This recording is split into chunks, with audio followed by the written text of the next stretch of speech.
قل ادعوا الله أو ادعوا الرحمن أيما تدعوا فله الأسماء الحسنى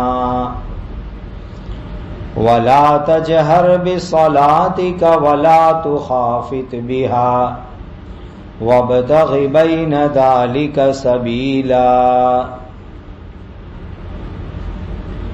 یہ سورۃ الاسراء سورہ بنو اسرائیل کی 110 نمبر کی آیت کریمہ ہیں.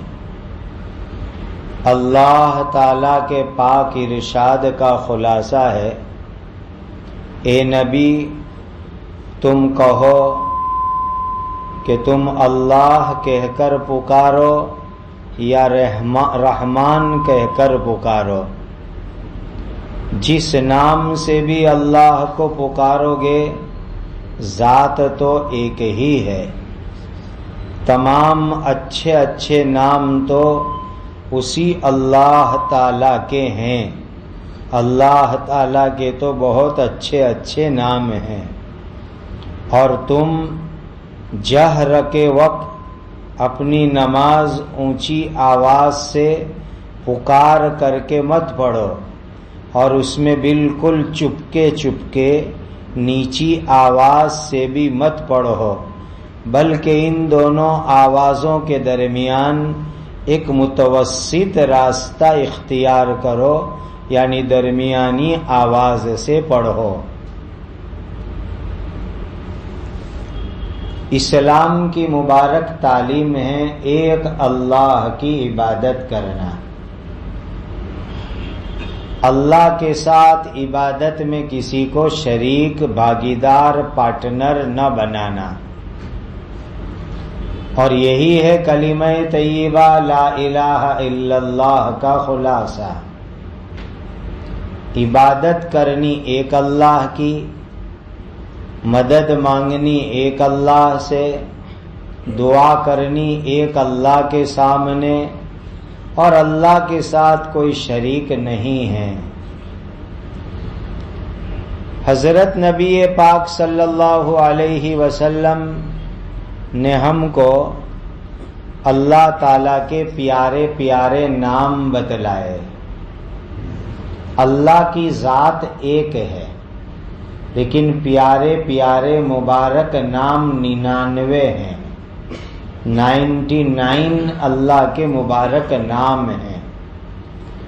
یہ جو 99 اللہ تعالیٰ کے مبارک نام ہیں یہ سب اسماء حسنہ کہلاتے ہیں، یعنی اللہ کے اچھے اچھے نام، پیارے پیارے نام. جیسے ہمارے یہاں گھر میں ایک ہی بچہ ہو تو نام تو ہے یوسف، لیکن کوئی کہتا ہے گورا، کوئی کہتا ہے منا، کوئی کہتا ہے بچہ. الگ الگ نام سے لوگ محبت سے یاد کرتے ہیں، پکارتے ہیں. اللہ تعالی کی ذات ایک، اور اللہ تعالی کا اصلی ذاتی نام بھی ایک، اللہ. لیکن اللہ کے بہت سارے نام ہیں صفات والے، گن واچک نام گجراتی میں کہتے ہیں صفاتی نام کو، یعنی جس سے اللہ کی صفت اور خوبی کا پتہ چلے.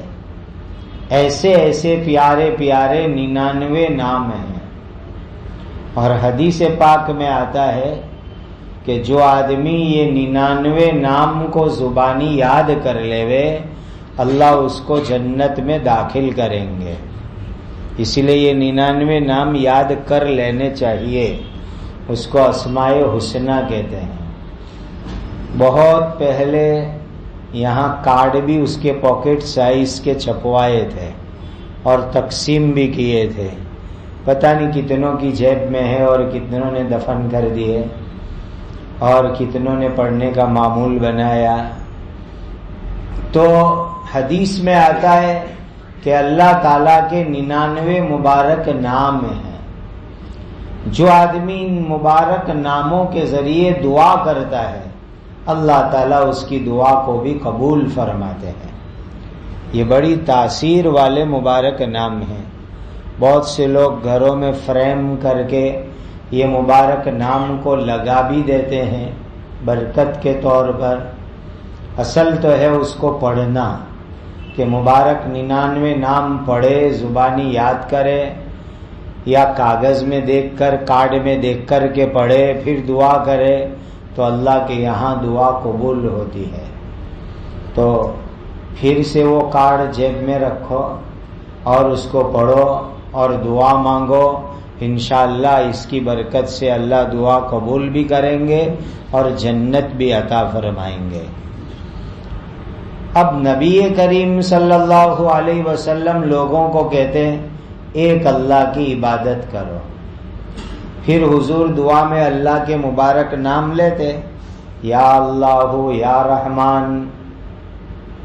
تو مکہ کے کافر سن گئے کہ ارے یہ تو ہم کو ایک اللہ کی عبادت کی دعوت دیتے ہیں، نہ خود دو خدا کو پکارتے ہیں، یا اللہ بھی بولتے ہیں نہ یا رحمان بھی بولتے ہیں، کہ خود دو خدا کو آواز لگاتے ہیں اور ہم کو کہتے ہیں کہ ایک اللہ کی عبادت کرو. تو اللہ تعالیٰ نے قرآن سے آیت بھیجی کہ ارے ذرا سمجھو، اللہ بھی اللہ کا نام، رحمان بھی اللہ کا نام، ایسے اللہ کے 99 مبارک نام ہے. اس میں سے جس نام سے بھی اللہ کو پکارو تو اللہ تعالی جو ہے ایک ذات ہے، نام 99 ہے. اور دیکھیے یہ جتنے نام ہیں نا، ہر نام کا ایک میننگ ہے. جیسے رحمان کا میننگ ہوتا ہے جو بہت زیادہ رحمت اور مہربانی کرے. اللہ کا ایک نام ہے رزاق، روزی دینے والے بہت زیادہ. اللہ کا ایک مبارک نام ہے حلیم، یعنی جو بڑی بردباری کرنے والے، نرمی کرنے والے، یہ بھی اللہ کا ایک نام ہے. اسی طریقے سے رؤوف، یعنی شفقت اور مہربانی کرنے والے. ایسے الگ الگ 99 اللہ کے نام ہیں. اب ہر نام کا ایک میننگ ہے، ایک مطلب ہے، ایک معنی ہے. آدمی کو جس لائن کی تکلیف ہوئے اس سے ملتا جلتا جو اللہ کا مبارک نام ہوئے، وہ نام کا وظیفہ پڑھے تو اس کام میں آدمی کو فائدہ ہوتا ہے. جیسے کہ کوئی آدمی روزی روٹی میں پریشان ہے تو اللہ کا مبارک نام یا رزاق ہو، یا رزاق ہو، یا رزاق ہو، یہ وظیفہ پڑھے تو روزی روٹی میں برکت ہوتی ہے. کسی آدمی کو کہیں خطرہ لگتا ہوئے، گھبراہٹ لگتی ہوئے، تو اللہ کا ایک مبارک نام ہے سلام، سلامتی دینے والے.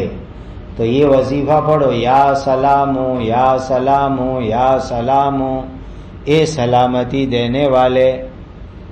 تو جتنے بھی مبارک نام ہیں، ہر مبارک نام سے ملتا جھلتا آپ کا کوئی کام ہو، اس نام سے وظیفہ پڑھو تو آدمی کو فائدہ ہوتا ہے. یہ پرانے لوگ جانتے ہیں. راندیر میں بہت بڑے ایک بزرگ تھے، حضرت مولانا اشرف صاحب راندیری رحمت اللہ علیہ. تو انہوں نے گجراتی میں اسماء حسنہ کے فائدوں کے بارے میں پوری کتاب لکھی ہے کہ ہر اللہ تعالیٰ کے مبارک نام سے کس طرح پڑھنے کا، کتنی مرتبہ پڑھنے کا تو فائدہ ہوئے، کون سے کام میں وہ کام آوے. پوری وہ کتاب ہے حضرت مولانا اشرف صاحب راندیری رحمت اللہ علیہ کی. تو اس میں تمام اللہ کے مبارک نام کو کتنی مرتبہ کس کام میں پڑھنا وہ گجراتی میں ملتی ہے، چھپی ہوئی ہے. وہ گھر میں لا کے رکھو تو فائدہ ہوگا. تو اللہ تعالیٰ کے مبارک نام ہیں، 99 نام ہیں. تو جس کسی نام سے بھی تم پکارو، اللہ سبحانہ و تعالیٰ کی ذات تو ایک ہی مبارک ذات ہے. ایک دوسری بات کچھ ایسی بھی ہو گئی کہ حضرت نبی پاک صلی اللہ علیہ وسلم مکہ میں ہجرت سے پہلے قرآن پڑھتے تھے تہجد میں، رات میں. تو قرآن مجید حضور زور سے پڑھتے تھے، اونچی آواز سے. تو مکہ کے کافر لوگ بھی سنتے تھے، مشرک لوگ بھی سنتے تھے، اور وہ مذاق اڑاتے تھے قرآن سن کر کے. ان کا تو کام ہی تھا قرآن کی مذاق اڑانا. تو وہ لوگ قرآن سنتے اور مذاق اڑاتے.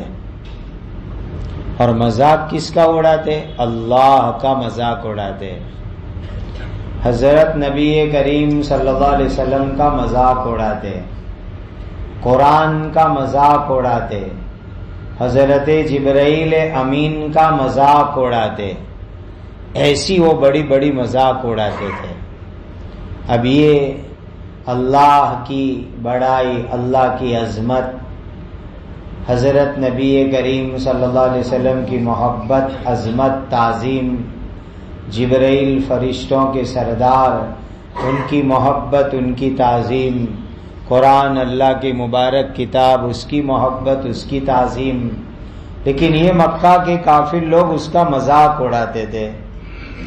اس لیے اللہ تعالیٰ نے فرمایا کہ اے محمد صلی اللہ علیہ وسلم، جب آپ قرآن پڑھو، تہجد میں پڑھو، رات میں پڑھو، تو بہت زور سے مت پڑھو، میڈیم آواز سے پڑھو، تاکہ یہ کافر لوگ مذاق نہ اڑاوے اور قرآن کی بے ادبی اور گستاخی نہ کرے. اسی لیے میڈیم آواز سے آپ قرآن پڑھنا شروع کرو. بس یہ آیت آئی، حضرت نبی کریم صلی اللہ علیہ وسلم نے میڈیم آواز سے، بہت زور سے بھی نہیں، نے بالکل آہستہ آہستہ، دھیمی دھیمی آواز بھی نہیں، درمیانی مدھیم آواز سے قرآن مبارک پڑھنے کا حضور کو حکم دیا گیا اللہ کی طرف سے.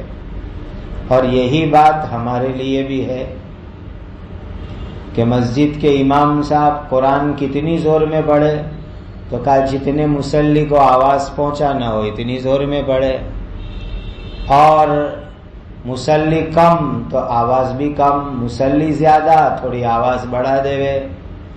اور مائک کا استعمال کا بھی یہی مسئلہ ہے کہ بھئی مسجد میں مصلی زیادہ ہو، ضرورت ہو تو مائک چلاؤ، باقی خاموخواہ فالتو مائک چلانا نہیں چاہیے. تو آواز قرآن کے بارے میں درمیانی اور مدھیم ہو. ہم نماز سے پہلے قرآن پڑھتے ہیں، نماز کے بعد قرآن پڑھتے ہیں، تو کسی نمازی کو ڈسٹرب نہ ہوئے، خلل نہ ہوئے، اس طریقے سے قرآن پڑھو. بعض لوگ اتنی زور زور میں قرآن پڑھتے ہیں کہ نماز پڑھنے والوں کو ڈسٹرب ہوتا ہے. ایسا نہیں کرنا چاہیے، درمیانی دھیمی آواز سے قرآن پڑھنا چاہیے.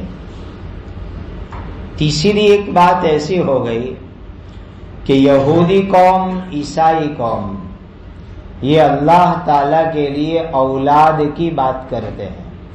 یہودی لوگ، اللہ کے ایک نبی ہے حضرت عزیر علیہ السلام، ان کو اللہ کا بیٹا کہتے تھے. اور عیسائی قوم حضرت عیسیٰ علیہ السلام کو اللہ کا بیٹا کہتے ہیں.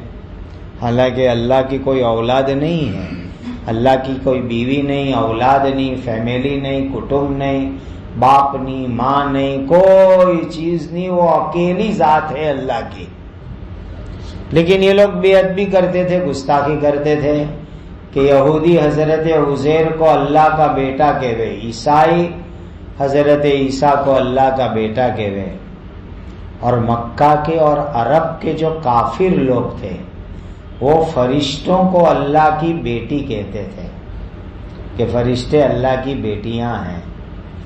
اور ایک مذہب تھا سابی مذہب کے لوگ ایسا کہتے تھے کہ اگر کسی کا کوئی مدد کرنے والا نہ ہو، ڈیپیوٹی نہ ہو، نائب نہ ہو، تو اس کی کوئی قدر اور منزل اور مرتبہ نہیں ہوا کرتا.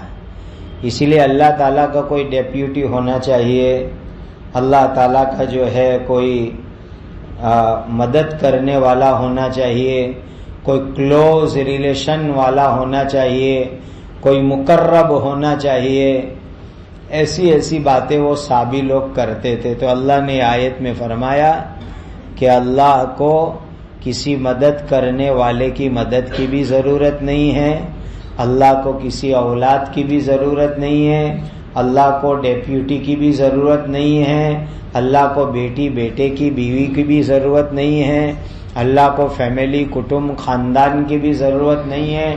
وہ اللہ اکیلے پوری قدرت طاقت والے سب کچھ اپنے پاس رکھتے ہیں، ساری قدرت اپنے پاس، ساری طاقت اپنے پاس. اللہ کو اولاد، بیوی، بچے، پارٹنر، ڈیپیوٹی، مدد کرنے والے، ایسی کسی چیز کی اللہ تعالیٰ کو ضرورت نہیں ہے. وَقُلِ الْحَمْدُ لِلَّهِ وَقُلِ الْحَمْدُ لِلَّهِ لَمْ يَتَّخِذْ وَلَدًا وَلَمْ يَكُنْ لَهُ شَرِيكٌ فِي الْمُلْكِ وَلَمْ يَكُنْ لَهُ وَلِيٌّ مِّنَ الذُّلِّ وَكَبِّرْهُ تَكْبِيرًا. اور تم کہہ دو، اے نبی جی تم اعلان کر دو، کہہ دو کہ تمام تعریف اسی اللہ تعالی کے واسطے ہیں.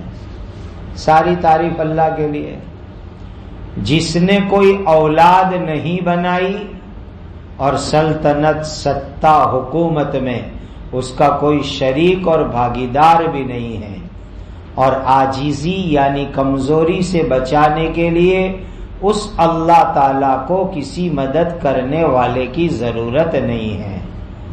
یعنی اللہ تعالیٰ میں کسی طرح کی کمزوری ہے نہیں کہ مدد کی بھی ضرورت نہیں. اور اس اللہ تعالیٰ کی ایسی بڑائی بیان کرو جیسی بڑائی بیان کیے جانے کا اس کو حق حاصل ہے. اللہ تعالیٰ کی بڑائی کے یقین کے ساتھ اس کی بڑائی تو بیان کر. ایک مرتبہ حضرت نبی پاک صلی اللہ علیہ وسلم نے حضرت ابوبکر صدیق رضی اللہ تعالیٰ عنہ کو دیکھا تو تہجد کی نماز پڑھ رہے تھے. تو بہت دھیمے دھیمے دھیمے دھیمے دھیمے آہستہ آہستہ قرآن پڑھ رہے تھے. تو حضور نے پوچھا کہ ابوبکر اتنی دھیمی آواز کیوں؟ تو حضرت ابوبکر کہنے لگے کہ میں تو اللہ کو سنانے کے لیے قرآن پڑھتا ہوں اور اللہ تو دھیمی آواز بھی سنتے ہیں، اس لیے میں بہت آہستہ آہستہ قرآن پڑھتا ہوں. تو نبی پاک صلی اللہ علیہ وسلم نے فرمایا ابوبکر تھوڑی آواز ذرا بڑی کرو، والیوم تھوڑا ہائی کرو، تھوڑی اونچی آواز سے قرآن پڑھو، ایک دم دھیمے بھی نہیں. پھر نبی پاک صلی اللہ علیہ وسلم نے حضرت عمر رضی اللہ تعالیٰ عنہ کو دیکھا تو بہت زور سے قرآن پڑھ رہے تھے تہجد کے اندر. تو پوچھا عمر اتنی زور سے آپ قرآن پڑھتے ہو؟ تو کہا کہ اللہ کے نبی صلی اللہ علیہ وسلم میں زور سے اس لیے پڑھتا ہوں تاکہ شیطان کو بھگاؤں، میں شیطان بھاگ جاوے قرآن سن کے اور نیند بھی اڑ جاوے. زور سے پڑھوں تو نیند بھی اڑے نہیں، شیطان بھی بھاگے، اس لیے میں قرآن جو ہے زور سے پڑھتا ہوں. تو نبی کریم صلی اللہ علیہ وسلم نے فرمایا عمر تمہارا والیوم تھوڑا ڈاؤن کرو، یعنی تمہاری آواز تھوڑی دھیمی کرو. دیکھیے اللہ کے نبی صلی اللہ علیہ وسلم صحابہ کی کتنی اچھی تربیت کرتے تھے، کتنی پیاری ان کی ٹریننگ کرتے تھے کہ ابوبکر صدیق رضی اللہ تعالیٰ عنہ کی آواز دھیمی تو ان کو کہا تھوڑی آواز زیادہ کرو. حضرت عمر کی آواز زیادہ تھی تو کہا تم تھوڑی دھیمی کرو. دونوں کو سکھایا، یعنی درمیان میڈیم مدھیم آواز سے قرآن پڑھو، اس کے اندر بڑی خیر اور بڑی بھلائی ہے. اور دیکھیے دنیا کے اندر انسان جو مدد لیتا ہے تو ایک مدد تو اپنے چھوٹوں سے لیتا ہے، چھوٹے جیسے بیٹے سے، بیٹا چھوٹا ہوتا ہے باپ سے، لیکن کبھی بیٹوں سے بھی آدمی مدد لیتا ہے. کبھی آدمی اپنے سے برابر لوگوں سے مدد لیتا ہے، ایکول برابر ہوئے نا، جیسے کہ دوست ہے، اپنی ایک عمر کے ہے، ایسے لوگوں سے مدد لیتا ہے. اور کبھی اپنے بڑوں سے آدمی مدد لیتا ہے، ابا سے مدد لے. تو تینوں طرح سے آدمی مدد لیتا ہے، کبھی اپنے چھوٹوں سے، کبھی اپنے بڑوں سے، کبھی اپنے سے برابر کی عمر کے لوگوں سے. اللہ تعالیٰ کو چھوٹوں کی مدد بھی نہیں چاہیے، مخلوق کی مدد کی کوئی ضرورت نہیں ہے، اور اللہ کے برابر کوئی ہے ہی نہیں، اور اللہ سے بڑا بھی کوئی ہے ہی نہیں. غرض یہ کہ اللہ کو کسی کی کوئی مدد کی ضرورت نہیں ہے. ایسی وہ اللہ سبحانہ و تعالیٰ کی ذات ہے. اللہ کی اولاد بھی نہیں، حکومت سلطنت میں اللہ کا کوئی شریک اور پارٹنر بھی نہیں، اور اللہ کی کوئی کمزوری بھی نہیں ہے کہ کوئی مدد کرنے والا چاہیے. بس تمام انسان کو چاہیے کہ وہ اللہ کی بڑائی کرے. اللہ اکبر، اللہ اکبر. اللہ کو بڑا مانو. اللہ بڑے ہیں، سب سے بڑے ہیں. ساری دنیا، ساری طاقت، ساری حکومت، ساری سلطنت، ساری سطح، سب سے بڑے اللہ کی ذات ہے. اور یہی 5 وقت کی اذان میں آواز لگائی جاتی ہے، اللہ اکبر، اللہ اکبر. اللہ سب سے بڑے. اور یہی نماز کے شروع میں بھی اللہ اکبر، اللہ سب سے بڑے. بس اللہ کی بڑائی آدمی کے دل میں، دماغ میں، سوچ میں، وچار میں، ہر چیز میں اللہ کی بڑائی کہ اللہ بڑے ہیں. میں بہت چھوٹا ہوں، میں بندہ ہوں، میں چھوٹا ہوں، اور میرے اللہ بہت بڑے ہیں، بہت طاقت والے ہیں. یہ جو آیت کریمہ ہے سورہ اسراء کی، سورہ بنی اسرائیل کی آخری آیت، 15ویں سپارے کی آخری آیت، یہ آیت کی بڑی فضیلت ہے. ایک تو اس کو آیت العزت کہا جاتا ہے. ایک فضیلت اس کی یہ ہے کہ ایک مرتبہ حضرت نبی کریم صلی اللہ علیہ وسلم نے دیکھا ایک آدمی کو بہت تنگی کے حالات میں چل رہا تھا، پریشان تنگی کے حالات. تو نبی کریم صلی اللہ علیہ وسلم نے پوچھا، بھائی یہ تنگی تمہارے اوپر کیوں آئی؟ یہ حالات کیوں تمہارے اوپر دکھ رہے ہیں؟ معلوم ہے کسی کو برے حال میں دیکھے تو پوچھنا چاہیے کہ بھائی تو کیوں اتنا پریشان ہے، کیوں اتنا تنگ حال ہے. تو آپ صلی اللہ علیہ وسلم نے پوچھا کہ یہ تنگی کیسے آئی، پریشانی کیسے آئی؟ تو انہوں نے کہا کہ حضور شکایتیں کی، تکلیف بتلائی، مال بھی نہیں ہے، پیسے بھی میں کنگال ہو گیا، بیماریاں بھی لگی ہے. تو نبی کریم صلی اللہ علیہ وسلم نے ان کو یہ وظیفہ بتلایا کہ یہ وظیفہ پڑھو. 2 الگ الگ آیت ہے. ایک آیت ہے توکلت علی الحی الذی لا یموت، اور دوسری آیت الحمدللہ الذی لم یتخذ ولدا ولم یکن لہ شریک فی الملک ولم یکن لہ ولی من الذل وکبرہ تکبیرا. یہ 2 آیت کا وظیفہ بنا لو، پڑھو. تو انہوں نے پڑھنا شروع کیا تو تھوڑے دن میں ان کے حالات بدل گئے، بیماری بھی دور ہو گئی، تندرستی ہو گئی، فقیری چلی گئی، اللہ نے مالداری عطا فرما دی. اسی لیے یہ 2 آیت کا وظیفہ بنا لو، روز صبح شام پڑھو. توکلت علی الحی الذی لا یموت الحمدللہ الذی لم یتخذ ولدا ولم یکن لہ شریک فی الملک ولم یکن لہ ولی من الذل وکبرہ تکبیرا.